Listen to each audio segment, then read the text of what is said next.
मन को निर्मल, स्वच्छ और पवित्र करने के लिए तुरंत सुने श्रीमद् भगवत गीता।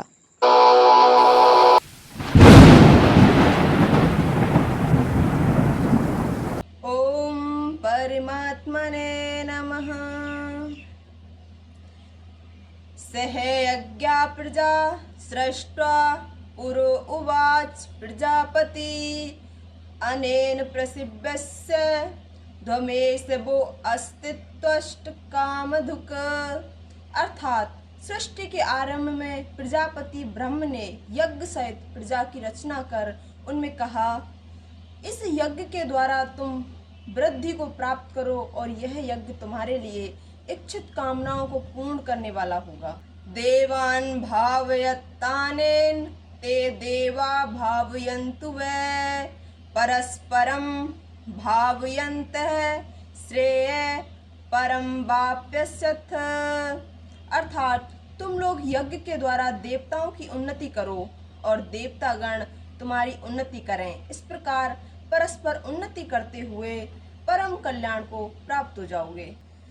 इष्टान भोगानि वो देवा दास्यन्ते यज्ञ भाविता तैदर्थान प्रदाभ्यम्यो यो हुंगे स्तेन एव से। अर्थात देवतागण यज्ञ द्वारा पोषित होकर तुम्हें इष्ट भोग प्रदान करेंगे। उनके द्वारा दिए हुए भोगों को जो पुरुष उनके दिए बिना ही भोगता है वह चोर है। यज्ञ शिष्टाशिन है संतो मुच्यन्ते सर्व किल्बिप्सई भुंजते ते तत्वगम पापाये पचन्त्यात्म कारणात्।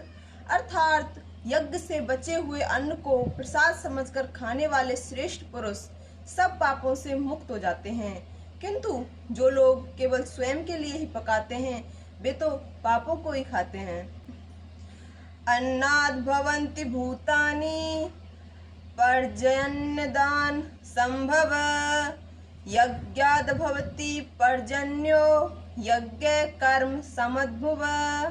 अर्थात सभी प्राणी अन्न से उत्पन्न होते हैं। अन्न वर्षा से होता है, वर्षा यज्ञ से होती है और यज्ञ कर्मों से उत्पन्न होता है। कर्म ब्रह्मोद्भवम विद्धि ब्रह्माक्षर समद्भुवम तस्मात् सर्वगतं ब्रह्म नित्यं यज्ञे प्रतिष्ठितम्।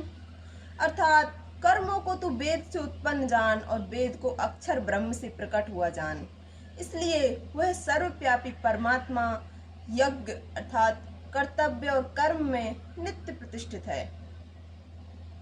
एवं प्रवर्तितं चक्रम नान अनुवर्तित है यह अघायु इंद्रियारामो मोगम पार्थस जीवति। अर्थात हे पार्थ, जो मनुष्य संसार में प्रचलित सृष्टि चक्र के अनुसार नहीं चलता वह इंद्रिय भोगों में लिप्त पाप में जीवन बिताने वाला व्यर्थ ही जीता है।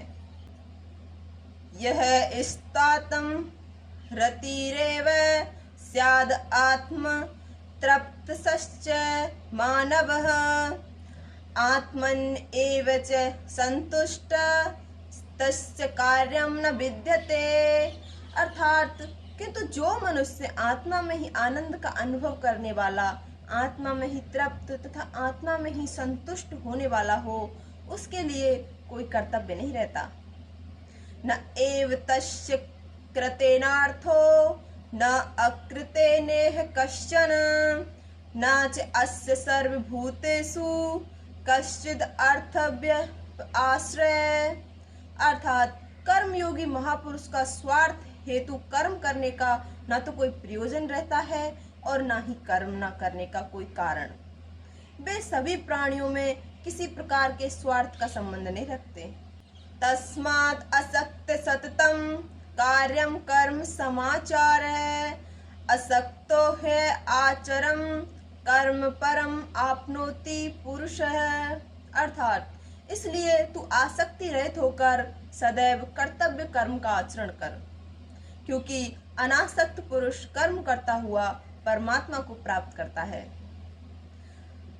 कर्मणैव हि सिद्ध्यन्ति अस्थिता जनकादय लोक संग्रहम एवापि संस्पय कर्तुं महर्षि। अर्थात राजा जनक जैसे अनेक महापुरुष भी कर्म के द्वारा ही परम सिद्धि को प्राप्त हुए हैं। इसलिए लोक कल्याण को देखते हुए तू भी कर्म करने योग्य है। यद् आचरति श्रेष्ठ अस्तद देवे तरो जनः स यत् प्रमाणं कुरुते लोक अस्तनुवर्तते। अर्थात श्रेष्ठ पुरुष जैसा आचरण करते हैं अन्य लोग भी वैसा ही अनुकरण करते हैं। वो जो कुछ कर दिखाते हैं लोग भी उसका अनुसरण करते हैं। न मे पार्थ अस्ति कर्तव्यम त्रिषु लोकेषु किंचन नान वाप्तव्यम वर्त एव च कर्मणि। अर्थात हे पार्थ, मुझे तीनों लोकों में ना तो कोई कर्तव्य करना शेष है और ना ही कोई वस्तु प्राप्त करने योग्य बाकी है, फिर भी मैं कर्तव्य कर्म करने में ही लगा रहता हूँ। यदि ह्यम न वर्त्याम जातु कर्मण्य इंद्रतः मम वर्तम अनुवर्तते मनुष्य पार्थ सर्वशः।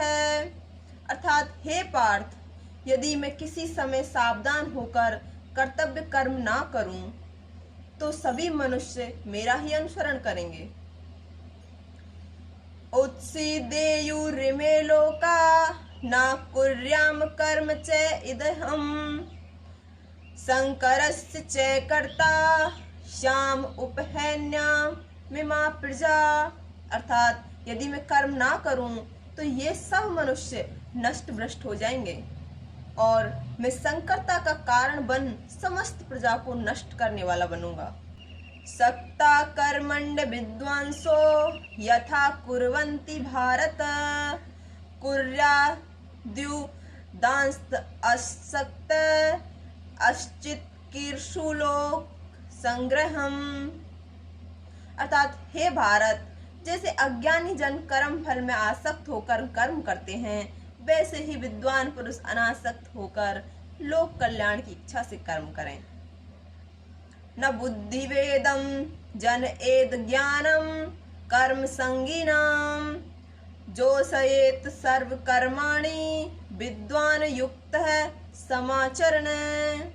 अर्थात ज्ञानी महापुरुष को चाहिए कि कर्मों में आसक्ति वाले अज्ञानी पुरुषों की बुद्धि में संदेह उत्पन्न न करें, बल्कि स्वयं समस्त कर्मों को अच्छी तरह से करते हुए उनसे भी वैसे ही कर्म करवाए। प्रकृते क्रियमाणानि गुणै कर्माणि सर्वशः अहंकार विमूढ़ताम कर्ता मिति मन्यते। अर्थात सारे कर्म प्रकृति के गुणों द्वारा किए जाते हैं, परंतु अहंकारी और अज्ञानी मनुष्य मैं ही करता हूँ ऐसा मान लेता है। तत्त्ववित्तु महाबाहो गुण कर्म विभागयो गुणा गुणेषु वर्तन्तः इति मत्वा न सज्जते। अर्थात हे महाबाहो, गुण विभाग और कर्म विभाग के तत्व को जानने वाला ज्ञानी पुरुष गुण ही गुणों में बरत रहे हैं, ऐसा मानकर उनमें आसक्त नहीं होता। प्रकृते गुण सम्मूढ़ा सजन्ते गुण कर्मसु तान कृत्सविदो मंदान कृत्सन्विन विचायलेत। अर्थात प्रकृति के गुणों में मोहित हुए अज्ञानी पुरुष गुण और कर्म में आसक्त रहते हैं। ना समझने वाले अज्ञानी व मंद बुद्धि पुरुषों को ज्ञानवान पुरुष विचलित ना करें। मयि सर्वाणि कर्माणि संन्यस्य अध्यात्म चेतसा निरासि निर्ममो भूत्वा युद्धस्व विगत ज्वर। अर्थात तू अपने चित्त को स्वयं में लगाकर संपूर्ण कर्तव्य कर्मों को मुझ में अर्पण कर कामना अहंकार और संताप रहित होकर युद्ध कर। ये मैं मदमिदम नित्यम अनुतिष्ठति मानवा श्रद्धा अवंतो अनुसूयंतो मुच्यन्ते ते अपि कर्म भी। अर्थात जो मनुष्य दोष दृष्टि से रहित होकर श्रद्धा पूर्वक मेरे इस मत का सदैव अनुसरण करते हैं, वे संपूर्ण कर्मों के बंधन से मुक्त हो जाते हैं। ये त्वेदं दम्भ्य सूयन्तो नान अनुष्ठन्ति तिमातम सर्वज्ञान विमूढ़ान्तस्त विद्यति नष्टान चेतस। अर्थात परंतु जो दोष दृष्टि वाले मूढ़ लोग मेरे इस मत का पालन नहीं करते, ऐसे मूढ़ चित्त वालों को तुम नष्ट ही समझो। रोजाना श्रीमद् भागवत गीता का पाठ सुनने के लिए subscribe the channel Shriman Narayan. Thanks for watching. Thank you.